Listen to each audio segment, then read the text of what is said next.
Hello everyone, I am back playing Yu-Gi-Oh! Again, and that's thanks to the legendary modern decks, because Mitsurugis are so cool. I did sort of get back in, I guess, a little bit when the Fallen and Virtuous decks came out, but then Wild Battles came out, and I was like, nah, never mind, that's way too expensive for me. So yeah, Mitsurugis instead. Let's get into the deck profile. I've been having a lot of fun with this deck recently. It's really strong as well. Um, Not really a beginner deck, to be fair. So rituals, Habakiri, Futsu, and double Murakumo. Alright, card by card. All of the rituals share the same effect. If they're tributed, search and then summon. Withdrawal is your worst nightmare, because then you can't bring these back. Can't recur any of these then, because the search effect comes before the summon effect. Because the search is a prerequisite to bring back. Habakiri, your one card starter, which is summon from the deck, then tributed monster you control, as well as your opponent's monsters lose 100 attack. Futsu is a recursion. Whenever your opponent special summons, if your opponent special summons a monster except during the damage step, target one of your reptile monsters in your graveyard and bring it back. Then Murakumo is a on summon, destroy all monsters your opponent controls, and if your opponent activates a card or effect, they either discard a card or it's negated. Next up is our regular main monsters.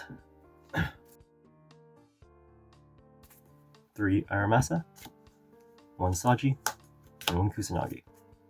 They all share the same effect. If another reptile monster would be destroyed by battle or card effect, they contribute themselves instead. Aramasa on summon searches for a monster, Saji on summon searches for a spell, and Kusanagi on summon adds back from the graveyard or banishment any Mitsurugi card. Next up is Ice Serpent, just an engine piece. I need to get my hands on a Lamia because it's also a reptile monster, and it's pretty much a searcher. Yeah.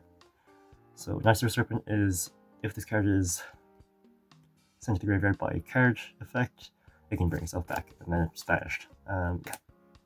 Just another level 4, spells, 3 prayers, 2 ritual, mirror, and 1 great purification.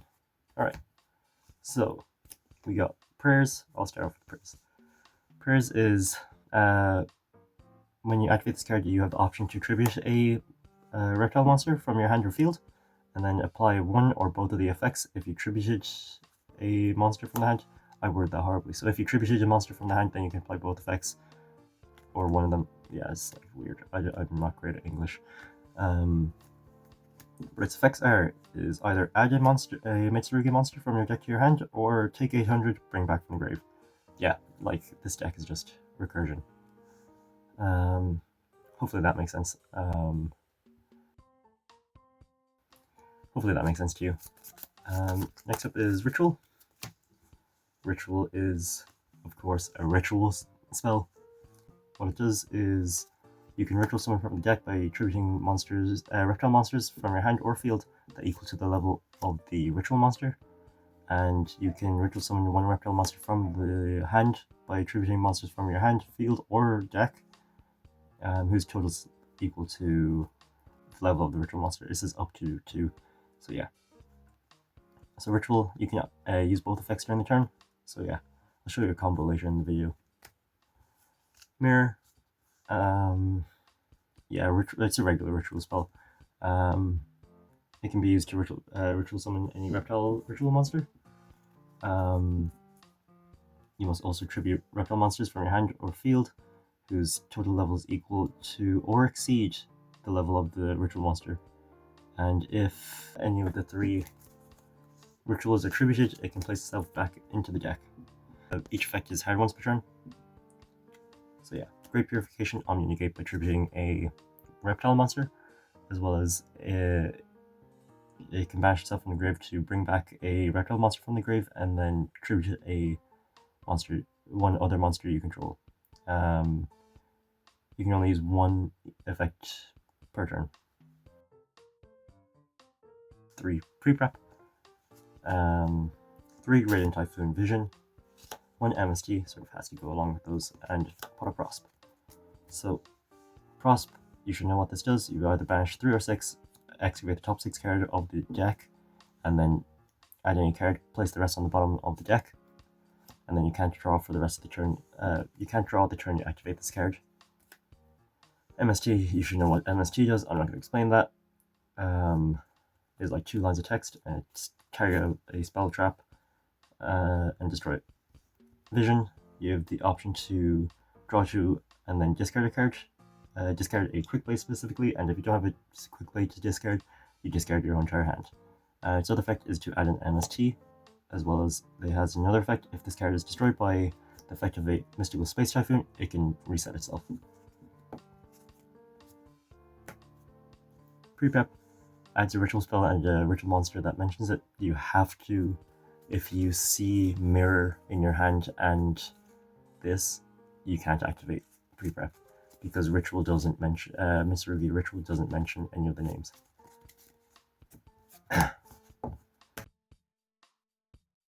Hand traps, 3 Ash, 3 Fua, 2 Droll, 1 Nib. I wonder why we have the 1 Nib in here. You'll see it in the extra deck.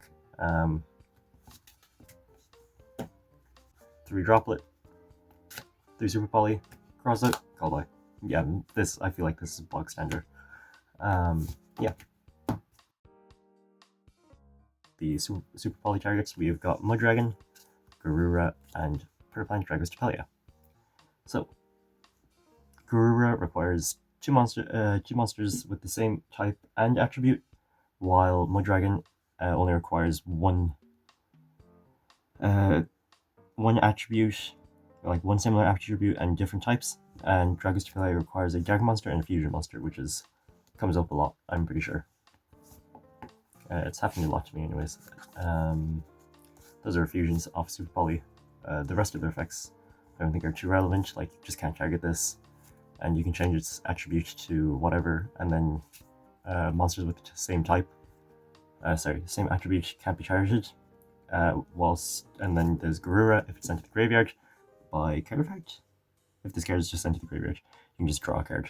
Dragost is, you can place a Predator counter on one of your opponent's monsters, quick effect by the way, and if monsters with Predator counters are negated. Negate the activated effects, yeah. We are running rank 4's Exton Knight, Dugaris, Baguska, Granite. So what Granite does is it can detach a material and then add a rock monster. There's another effect which is just summon a rock monster from your hand in face down defense position, which we never do in this deck. We just use it to add Nibiru. Baguska, we pretty much only summon in defense because we are desperate. And when it's in defense mode, change all the face-up monsters on the field to defense mode. Their activate effects are negated. Dugaris is detached to apply one of these effects, which is skip the draw phase, draw 2, trash, discard 1, skip your main phase, also special summon 1 monster from your graveyard in defense position. Skip the battle phase of your next turn, also double attack of one of the monsters that you control until the end of this turn. So we only really use the draw 2, which is fine, like, you're going to draw more cards anyways in this deck, and we have so much recursion. Photon Lord and Typhon. Photon Lord is a monster negate by detaching a material, and Typhon is when we get really scared. If your opponent summons 2 or more monsters from the X deck, we can Xyz this on top of the monster with the highest attack on our field, and monsters with 3k or more attack cannot activate their effects. And yeah, we got Sky Striker Azalea, which is a target card, and pop it. Gark, steal a monster, opponent's monster IP. Quick link during our opponent's turn, usually into SP, which is a target banish if you used a monster from the X deck, as well as if your opponent activates a effect, you can target a monster on your field and a monster on your opponent's field, banish both of them. Dynamondo requires a ritual and any other monster, I guess. And when it's special summoned, well, if it's special summoned, you can target a card on the field and a ritual in the grave, shuffle those back, as well as it can contribute itself during the opponent's turn to bring back a ritual from the grave, I think. You contribute this card, then target one virtual monster in the graveyard, add it to your hand, or special summon it. Yeah, pretty much what I just said. Alright, so that's pretty much the whole entire deck profile. Hopefully you enjoyed it. Hello, I'm back, and this is the one card Habikiri line, which, like, any way to get to Habikiri is the full combo. Like, you can use prayers, this, even Aramasa, which the lines deviate a little bit when you go for Aramasa pre-prep, because then we just add certain stuff differently. So yeah, we'll only do the one card Murakumo. So we go effective Murakumo, summon out Saji from the deck, and then immediately tribute it. Effective Saji because it's tributed to add Ritual. Then we can activate Mitsurugi Ritual to summon out Habikiri from the hand by tributing from the deck. So we'll tribute Aramasa alongside Kusanagi. The reason the video cuts here is because I spent like 10 minutes on yapping about how Chain Link works. Essentially what I said was Kusanagi Chain 1, target Mitsurugi Ritual, and then Chain 2, Aramasa, to block the Kusanagi, because the opponent has probably already used their Ash at this point, thus all layer effects should resolve, and pretty much that's it. Back to the video. Resolve the chain, and Aramasa adds to our hand a Futsu, and Kusanagi adds back the Ritual. We can then activate Ritual to tribute the Habikiri to summon out Murakumo from the deck. Effective Habikiri because it was tributed to summon. I gotta scoot this down a little bit. To summon itself back from the grave, and I'll like add it and then search. Adding Mirror, bring back. We wouldn't have this issue. We go for prayers if we were doing the pre-preparation line. Then we go activating Mirror, tributing Murakumo to summon out Futsu. Then the effect of Murakumo would trigger to search and then summon. So we'd search out Purification or prayers, which is completely up to you. I prefer searching out Purification, so I'd go for Purification. If you have prayers or yeah, just add either or. This comes back. We can then, these are engraved, set the Purification, so that would be here, doesn't matter where you place it. Link 2 into our IP Masquerena, or we can Xyz summon into our, to go into Photon Lord, it's just a monster gate, like completely up to you. IP is probably the best because it's so flexible and it's a lot more threatening than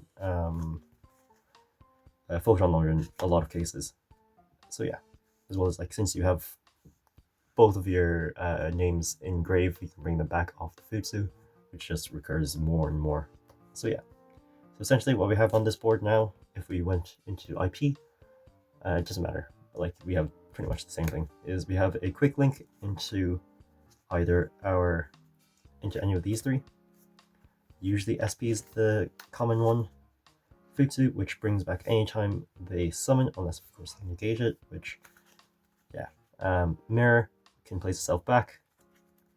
This is a monster spell card, well, card effect, negate, and destroy all opponent's monsters. Habikiri minus 800 on their attack, as well as Purification, which is a Omni negate by tributing a level 5 or higher reptile monster. They both start with Or. So yeah, usually pass your turn there with 4 cards in hand. Like in this case, we have 3 Ash, 1 Prosp. Rare, very rare. As well as like, yeah, this is just amazing. This is just an amazing deck. Like, we are susceptible to nib at a certain point. Like, if they nib us here, sound. This just comes back. Have a good day. Like, yeah, it doesn't matter. It's really cool.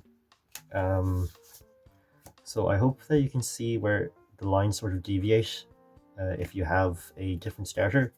Like, to be fair, like the prayers and just the Habikiri line are exactly the same, except that you are susceptible to droll unless if you activate this in the draw phase, which this whole entire deck is susceptible to droll, to be fair.